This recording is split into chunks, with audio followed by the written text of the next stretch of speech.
We are back with another Monster CR Championship. Today we'll be exploring our picks for the most interesting CR2 monsters and pitting them against each other in this swamp-themed arena. If you want to see any CR3 monsters make an appearance in the next tournament, comment them down below and I'll actually add them in. They gotta be official though. Must be official. These are all of our picks. Enjoy the first half of the knockout stage. Our first battle is between the Noic and the Centaur. Nothics were aberrations built like the Hunchback of Notre Dame and had a single huge eye that covered most of their face. These creatures are absolutely crazy and like to talk to themselves from time to time. They like to use their eye powers to neutralize their opponents as opposed to fighting them with their claws. Centaurs are large creatures that primarily resided in forests. They have the upper body of a humanoid and a lower body of a large horse. It does have quite a bit of movement speed, so it's going to use it to its advantage for kiting the enemy around while it takes pot shots at it with its longbow. Alright. First battle of the CR2 tournament. We have the Noic versus the Centaur. Two of them are going to be rolling into initiative. The Noic has a +3 to this.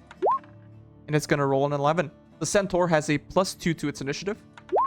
And it's also going to roll an 11. Alright, listen up. The way we tiebreaker this is we take a look at their dexterity. And if they both have the same dexterity, we're going to do a roll-off. If one of them has higher dexterity than the other, we're just going to say that they go first. The Centaur has a 14 in its dexterity, while the Noic has a 16. So the Noic will go first. The Noic will try to close the gap, so it's at least 30 feet away from the Centaur. And it's going to get within range for its Rotting Gaze now. It is able to target the Centaur with its Rotting Gaze, and the Centaur has to make a DC 12 Constitution saving throw, or it's going to take 3d6 necrotic damage. The Centaur has a +2 to this, and it's going to roll a 14.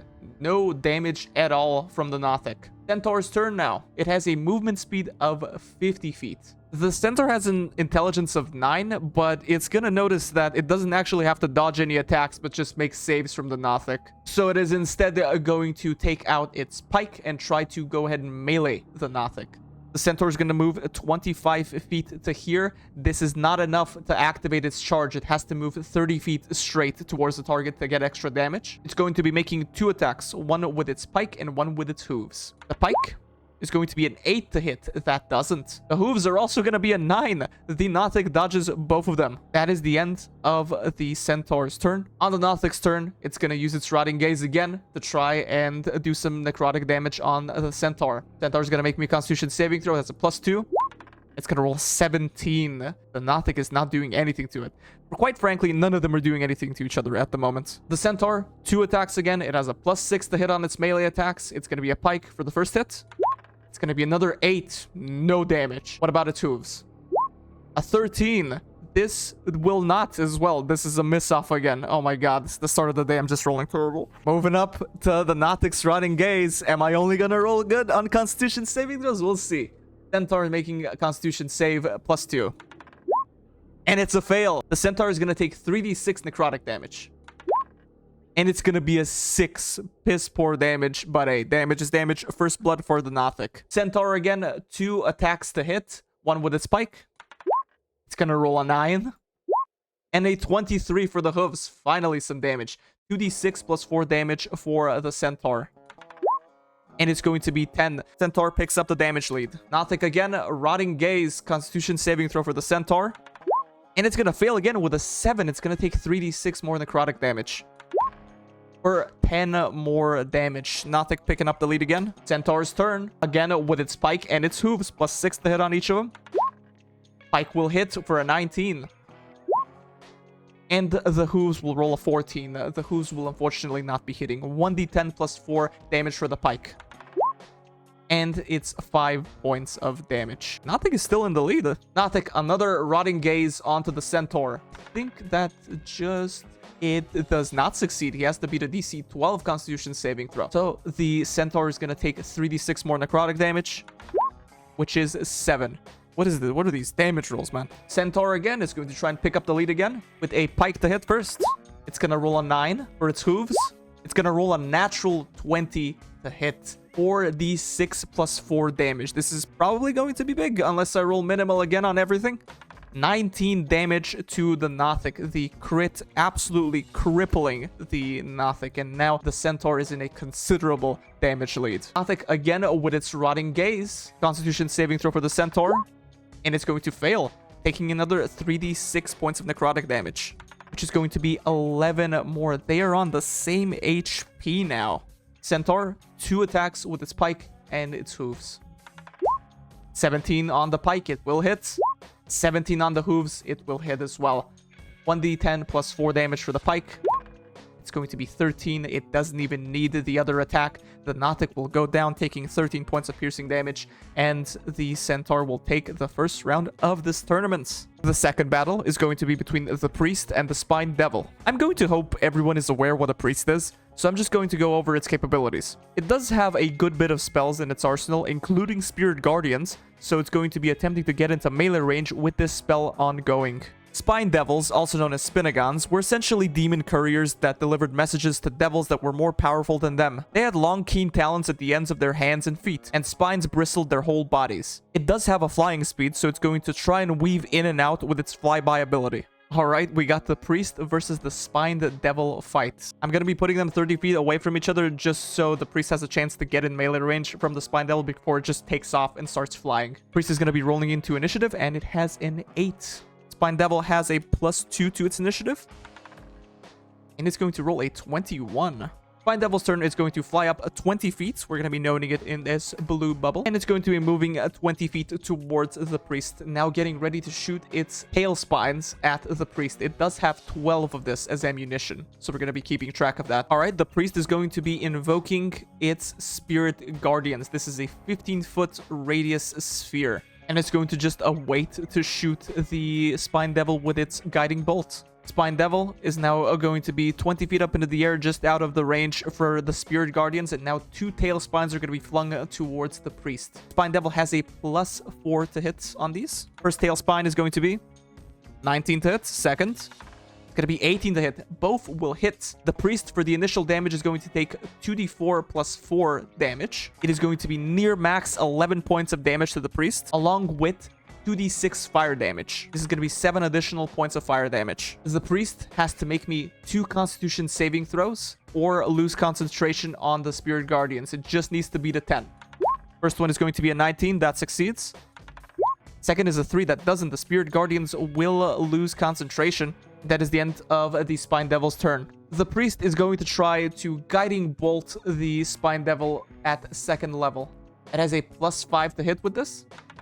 And it's going to roll a 24. It hits. The Spine Devil is lit up right now, and it's going to take 4d6 points of radiant damage. Even though it's a devil, I don't think it takes any vulnerabilities to this. Oh, my bad. 4d6 was the first level variant of this. It's going to take 5d6 points of radiant damage. And it's going to take 20 points of radiant damage, nearly one-tapping the Spine Devil outright. That is going to be it for the Priest's turn. The Spine Devil is now desperately going to try and finish off the Priest with 2 more of its tail spines. That is the +4 to hit on both of these. First attack is a 10. Second attack is another 10. It will not hit. The Spine Devil is at risk of getting eliminated right here and now. The Priest has a 120-foot range of Guiding Bolt, so it would do it no good to run now. The Priest only needs to hit 1 Guiding Bolt. It has a +5 to hit with it, and it's gonna have advantage because it's already lit up from the previous Guiding Bolt, giving it advantage. Alright, Guiding Bolt first level. 11. 18 with the advantage that will hit the Spine Devil and knock it out of the sky because the Guiding Bolt has at least 4 dice and the Spine Devil has 2 HP. It will get eliminated and the Priest will move on to the next round. The third battle is between the Sea Hag and the Orog. Sea Hags were the ugliest of the hags out there, and we're surprisingly proud of this achievement. The hag is able to frighten creatures with its horrifying appearance, and potentially drop them down to 0 HP while they are frightened. I'll consider this a Sea Hag win if she is able to successfully drop a creature down to 0 HP. Orogs were a large, uncommon race of orcs who lived and thrived in the Underdark. They were known as weaponsmiths and for their fighting prowess. It does possess plate armor and is able to move up to an enemy with an additional 30 feet of movement with merely its bonus action, chasing them with its great axe. Alrighty, third fight is the Sea Hag versus the Orog. Sea Hag has a +1 bonus to its initiative.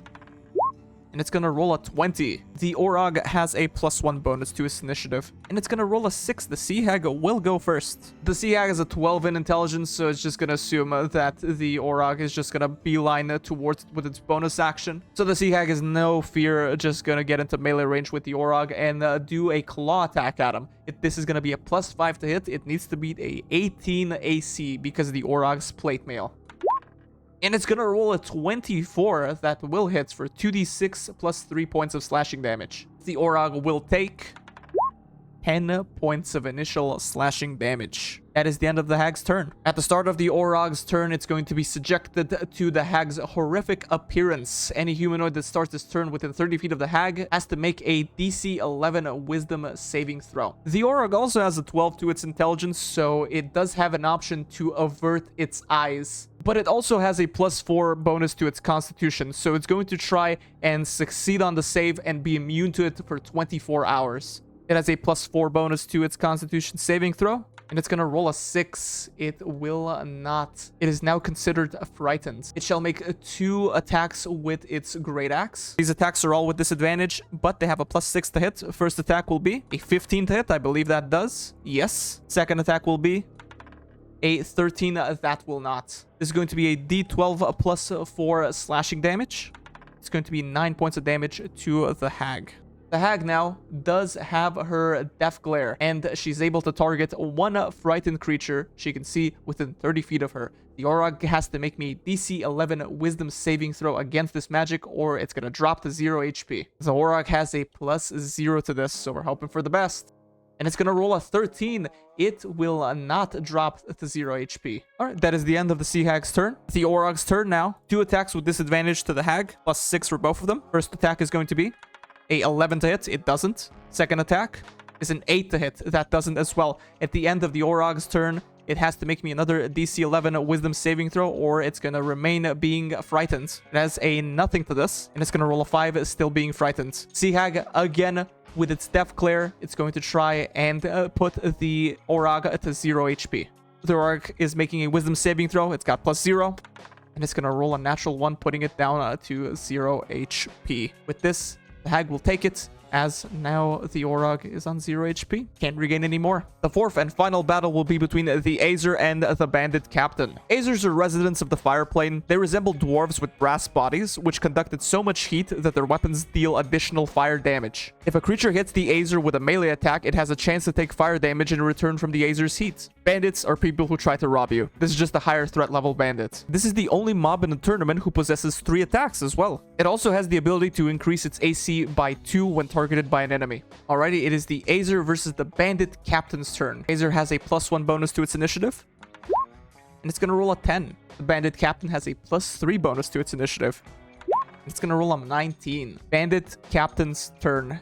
He's gonna go straight forward towards the Azer, and with 3 melee attacks, 2 with its scimitar and 1 with its dagger, is going to try and hit it. The Azer has a 17 for its AC. First attack, gonna be a 17 exactly. Second attack is a 13. Third attack is a 24. 2 attacks will hit. Keep in mind, with the Azer's heated body, the Bandit Captain will take 2d10 fire damage in return. Bandit Captain's gonna take 10 points of fire damage. But with both of his attacks, he's gonna deal with a scimitar first.